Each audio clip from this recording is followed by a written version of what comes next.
Good morning and welcome to another Sales and Marketing Fry Talks with me, Andrei Sushenko, and my fellow business partner, Roland Ozolic. During our conversations, we share insights, best practices, and anecdotes from sales and marketing leaders of technology companies of different scale and size. Our today's guest is Olga Olifirenko, product marketing lead at Ukrainian company New Age. Welcome, Olga. Hi, everyone. Thanks for having me here. I guess it's the third time, right? Yeah, it's our during the pleasure Fry having Talks. you back. Yeah. Thanks a lot. Looking forward towards interesting discussion with you guys.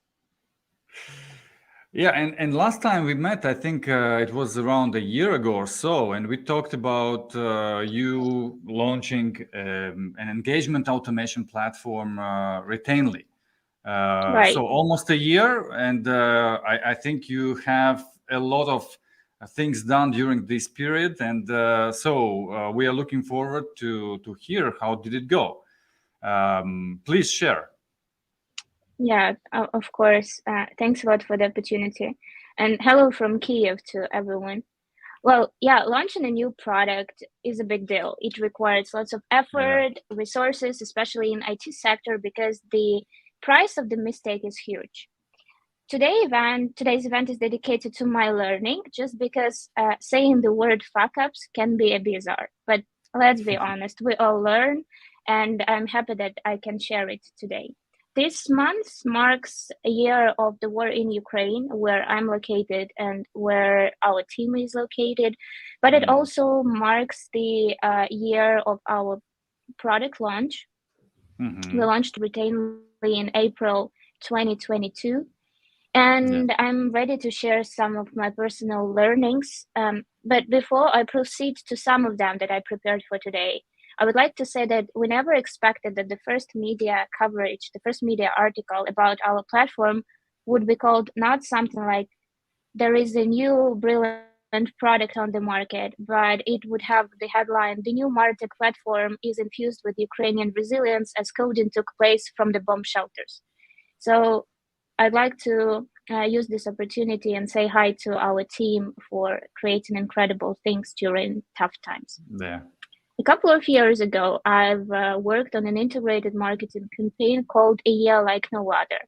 And the aim was to express gratitude to the clients for a tough pandemic year 2020. So this year, the campaign would be called The Year I Wish We'd Never Had. So let's get the ball rolling. The first learning is actually about the positioning. So in the beginning, we did a huge amount of preparation. So during the prep phase, we ran a series of interviews with the target audience. We had in-depth interviews to define their pain points, to make sure that our positioning perfectly reflects the pain point of our target audience. We conducted a value proposition workshop with the very experienced digital agency from the United Kingdom. We developed the brand house, identified unique selling points, created ideal customer profile, created the customer journey, selected the channel. Sounds like an ideal scenario from the book, right? Yeah. That sucked. That sucked. And why really. so? We tried to position our platform, which is customer engagement automation, that was created to bring customers back to your business again and again and to retain your customers, as the B2C product. However, it turned out to be a B2B in the end of the day. So Retainly has only a web version. It doesn't have a mobile, as the majority of SaaS, I believe. And we promoted it as a B2C solution for the market, meaning that every marketeer, because our target audience are marketing managers, can use it if needed. But it is hardly to be treated as the B2C if you don't have a mobile version, right? Because all our ads, all our promotions targeted our potential users on the devices that they use. But the registration process didn't support the mobile version. So imagine the situation, the potential user is interested in our ads and he or she clicks. So the call to action was either request a demo or register for free. So we provided the so-called freemium. And then when users started the registration process, they were confused because they were trying to go through it via mobile, which was not possible. So we put the banner, "Hi, sorry, go to your laptop and do it through your web," which was not the case because the attention span of the user is very small. So you have to catch it and you have to make it work. So do I understand? Sorry, do you understand that this learning, right? So that what you are saying is basically that your audience were mainly those people who are basically marketeers themselves, right? And they Yes. kind of run some kind of small or larger business towards the consumer audience, like as a subscription or something like that. And they also themselves behave mainly on the mobile world. So that's important that, basically you was not able to serve them properly in the environment they kind of both exist themselves but also run their business, right? Absolutely. Yeah, that's true. So our target audience are like business native companies or tech native. So it can be insurtech, fintech, e-commerce, retail, iGaming space. So in case the business interacts with its users via internet, via mobile app or a website, then the marketer of such company is our target profile, let's say. So the next, again, speaking about the positioning, the next thing is that we designed Retainly as the very simple to use platform, speaking human language, and that was exactly in our positioning. So the main message was it's easy to use, but it doesn't mean that our users thought the same. And we had a lot of myth to be dispelled, that myth we created on our own, because I am a marketeer and I am the target audience. So here is the tricky thing. You don't necessarily have to treat your customers as yourself, because I was in it product. I influenced some of the features as the experimental target audience for our technical team. Yeah, and So the key this is, I learning, have to admit, is very common mistake. We have yes, heard many times when we talk to our clients who say, "Hey, I never will be, advertising on Facebook, or I never will be advertising on Instagram or any other type of thing similar to that." And when you ask why, because I am not there, I'm not using this yes, platform, I'm not doing that, or I'm not doing these things. They kind of, this is a mistake when you try to apply your marketing strategy to yourself, and in reality you are yes. not your target group, right? And Yeah, it's a that's probably the most common mistake we all knew about. But the tricky thing, when you do mistakes, even you know about them, you still do them, unfortunately. But that's the real life.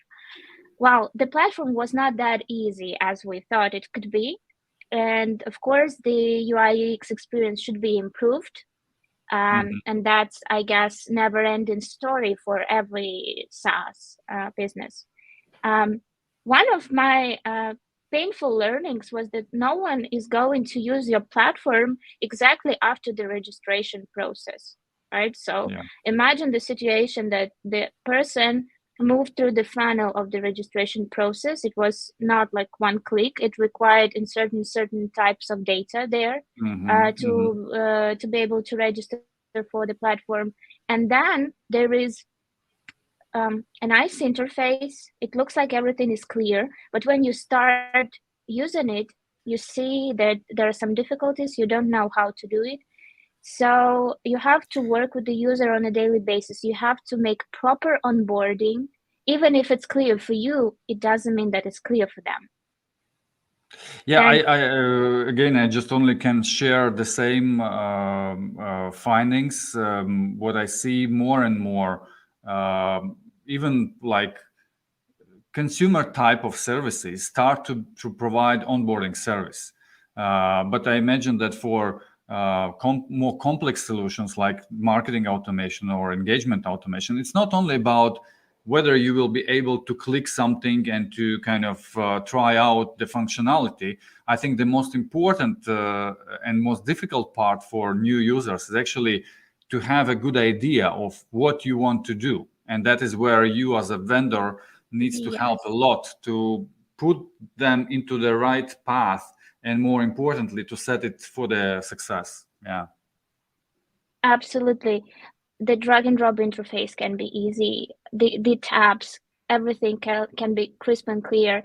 But if you don't know what stands behind, what the logic should be implemented, then it doesn't make any sense. Did you maybe try to provide like pre-made templates or some kind of scenarios, or how you are doing it right Yeah, we do have templates now? and scenarios, and we also created the virtual onboarding agent. So when you go inside the platform, there is the virtual assistant saying, click here, you will get this and this, but it needs improvement, of course.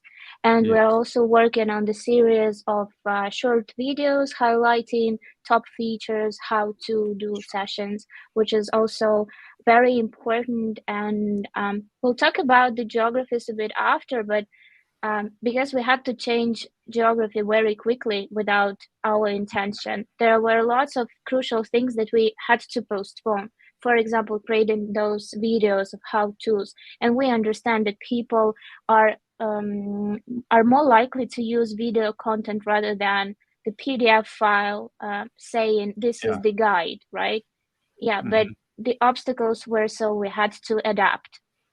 And also, one more learning in this field of positioning would be that if you provide a platform for free, or like for free at all, so there is the basic package for free, and then you can pay to get the pro functionality, or you provide a special offer like we did for Ukraine. We provided Routinely for free to all Ukrainian businesses with the aim to support them during the difficult times. People just love things for free. So you should be ready that your users shouldn't be necessarily your target audience. When you have a nice messaging, nice banners, animated banners, like your creatives are good enough, people would go and register because they love free things. That's all. Yeah, exactly. But would you be repeating this free approach again? No, but there is an opportunity now to start a free trial, of course. For such tools, it's very important to start a free trial, but we closed the opportunity to do it directly from the website. So now a person has to reach out to the team, describe the need, and then based on the actual requirement, it's up for us to decide what would be the trial period, either 2 weeks or 2 months. So it's all negotiable, but it depends on the actual business.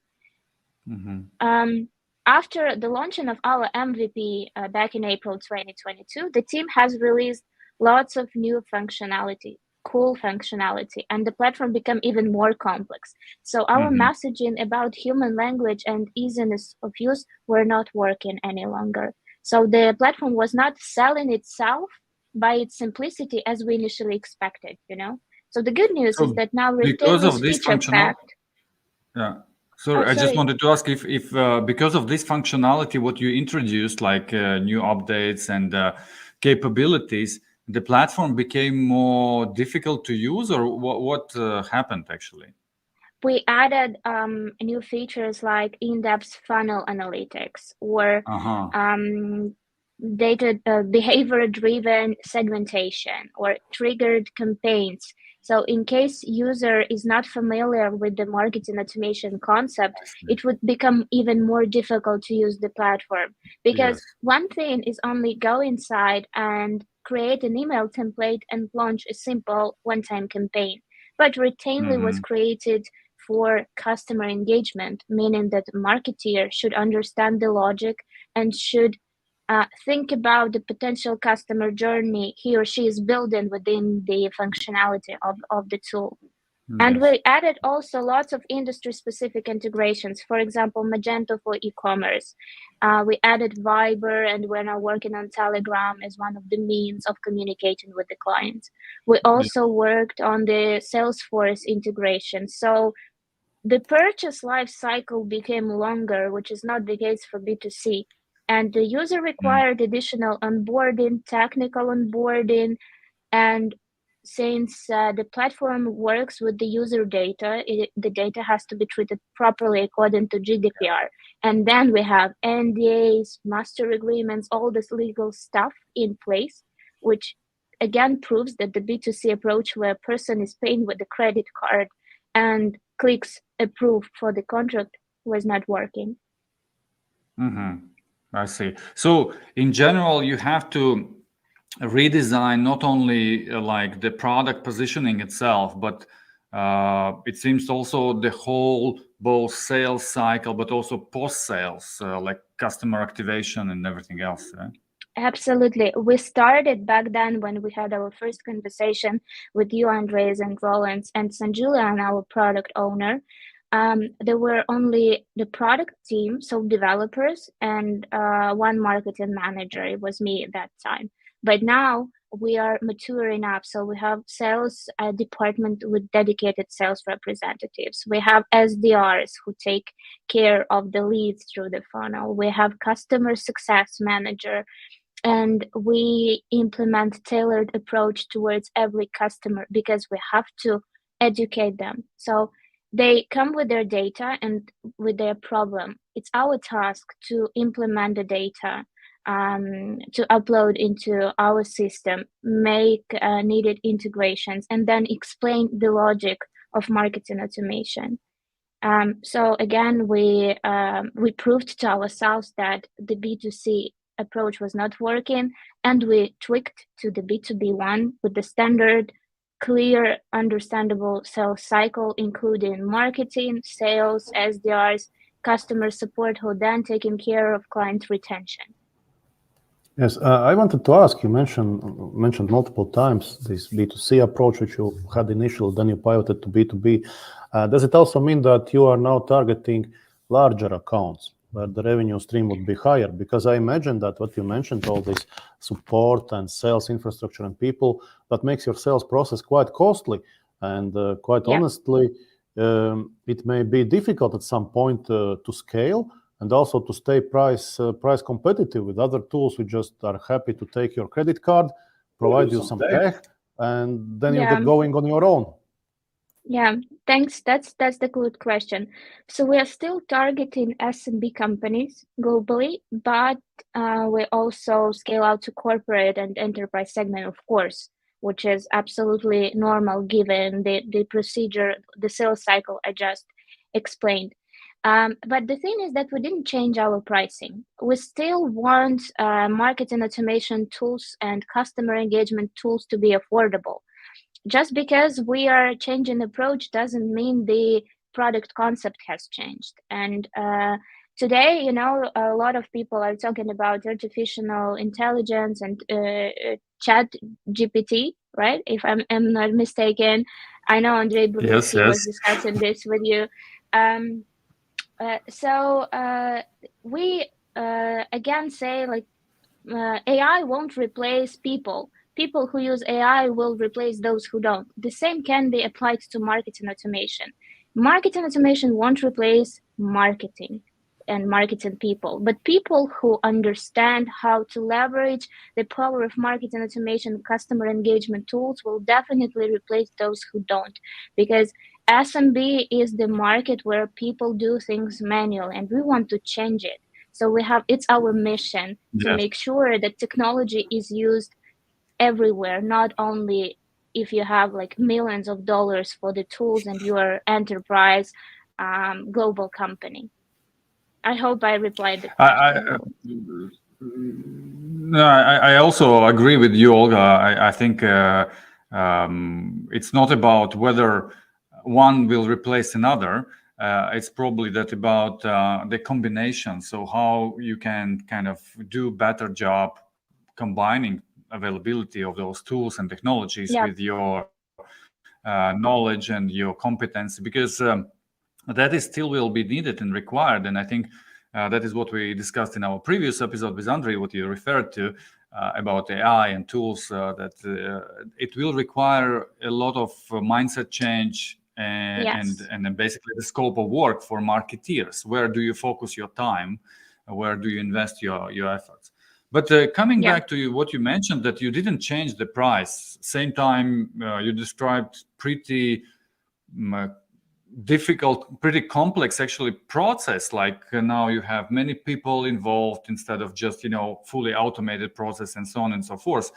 Could you just share maybe your considerations about scalability? So how can you ensure the scalability of this approach? Yeah, of course. Remember, when we just started this conversation, I said that the price of mistake is huge. So that's the price we paid. And now when we talk about the scaling, and here scaling to different geographies may close the gap that you were referring to, Andres. And in our case, I felt like I was the technical support of the Formula One pilot during this year, because our target market initially was Ukraine. So in ideal world, we're supposed to launch in Ukraine, work year or maybe like year and a half within this market, gain first clients, gain case studies, first learnings, and then scale out to CE, and then probably Western Europe, United States. So very logically, so it was crisp and clear. But that February 24th changed it all for us. And after full-scale invasion of Russia to Ukraine, we didn't manage to launch the product properly in Ukraine. So we launched an MVP version as the early adopters program in Ukraine in April, making the platform absolutely free for everyone. And in May, it was May 9th, if I'm not mistaken, we launched the early adopters for the CE region. And we mainly used only digital channels for promotion because we didn't have physical presence in those countries. But the chaos behind this process, so we scaled out because we had to, not because we were ready to or because we were wanted to. Imagine the situation. Pre-launch phase, we prepared everything from press releases to content, events, webinars, everything for Ukrainian audience with specific needs that we were working on before in Ukrainian language. And then we had to change everything, first of all, to English, and then we had to make the proper analysis of the target audience. Yes, I know that marketers everywhere have very specific challenges across the world, but still there is such a thing as localization. We didn't have time for it, so we launched it as is, and we used social media, we used Google PPC, we used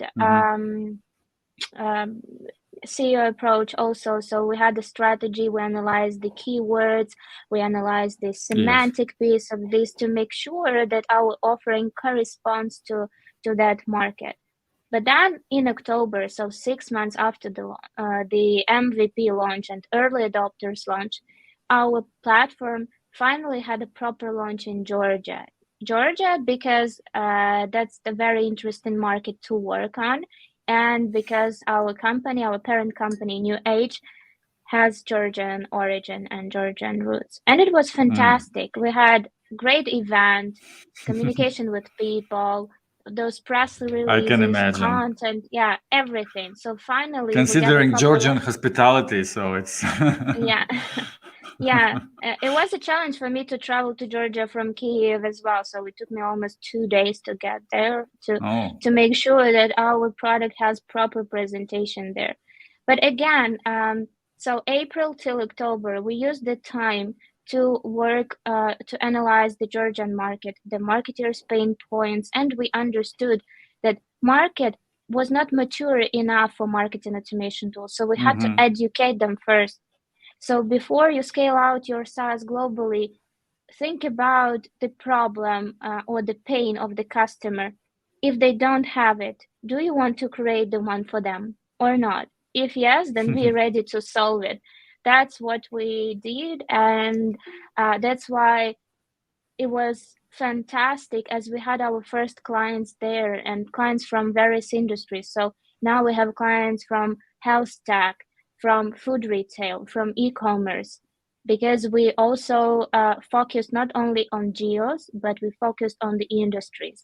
And that's where, when you find your niche and you start working there and you gain experience from the market, that's just precious. Yeah. Absolutely. I'm just wondering how you mentioned about this localization and language information you prepared and everything else.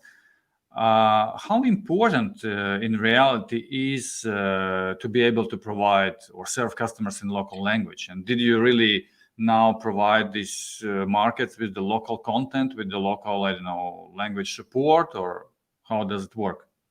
That's the great question. It depends on the territory.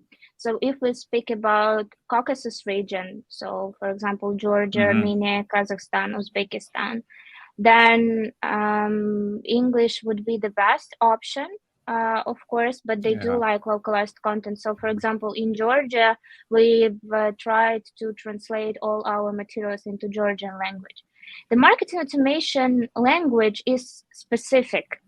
So it is actually English. So just putting some words in local language might be silly, but still, if we speak about European market, English is the regular language, international language, so we don't see any issues there. However, the website should be localized, of course. So currently our website has two language versions, is Ukrainian and English, and we are working on other languages as well to make sure that our clients are comfortable with it.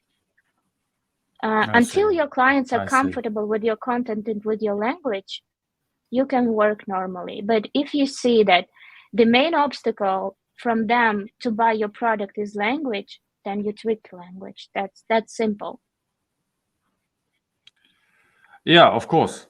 You also mentioned about kind of understanding where the market is. And if I understood you right, so actually when you enter the Georgian market, you find out that the marketing automation need is not really there. So, and on one hand, it can be a limitation. So you can decide, hey, we will not go to this market because this is not mature enough.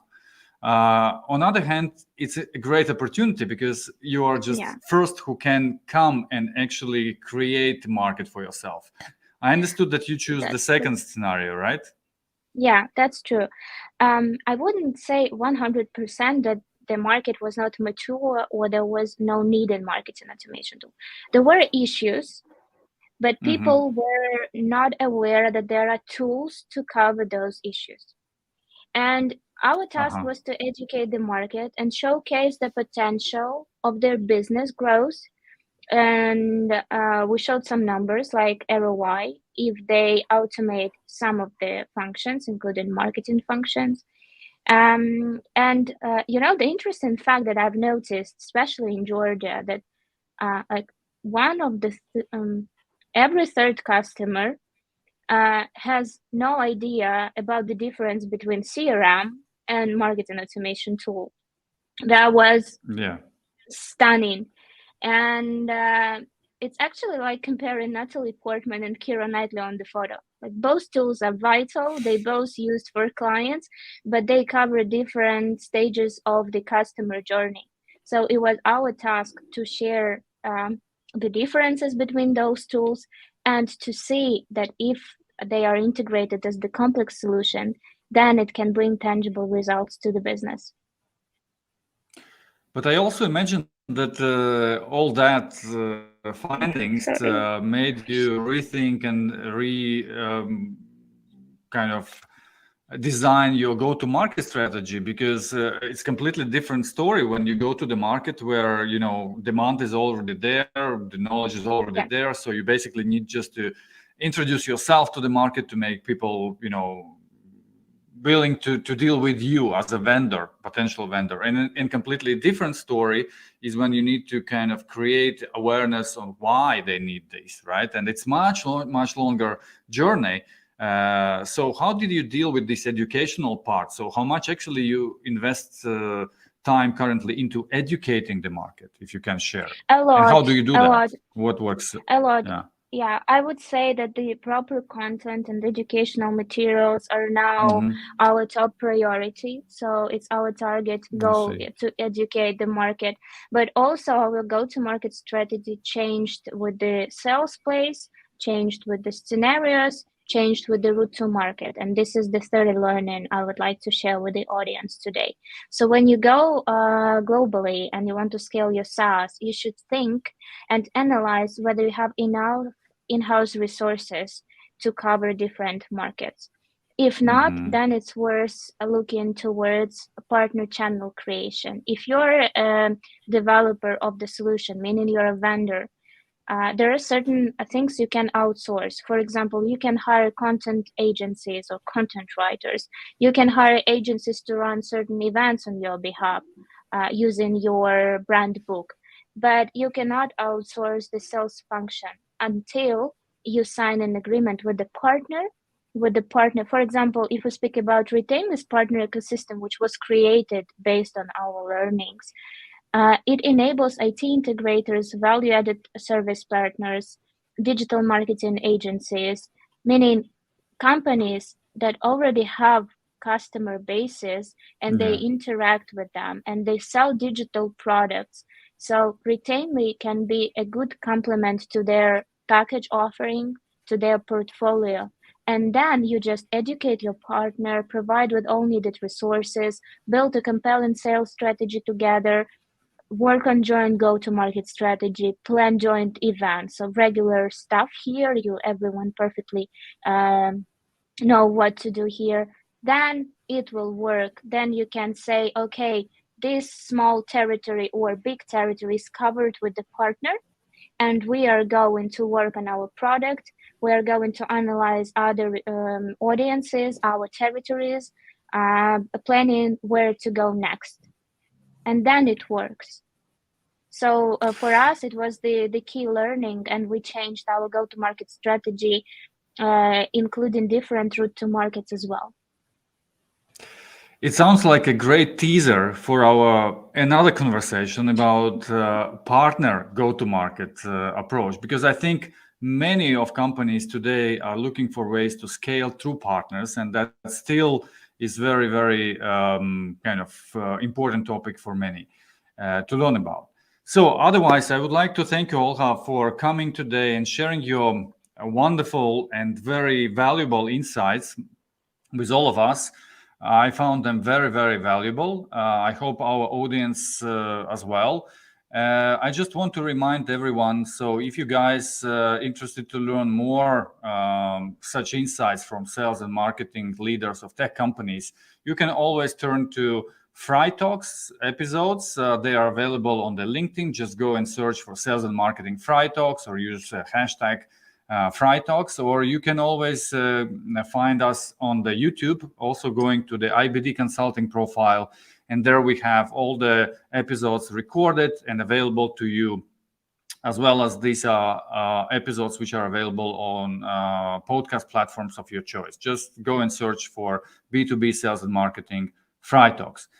Otherwise, I really would like to thank you, Olha, and wish you a great success moving forward with Retainly and other projects. And Thank you. Yeah, I'm looking forward to our next conversations about the partner channel development. Yeah, we should create the fuck up night, right?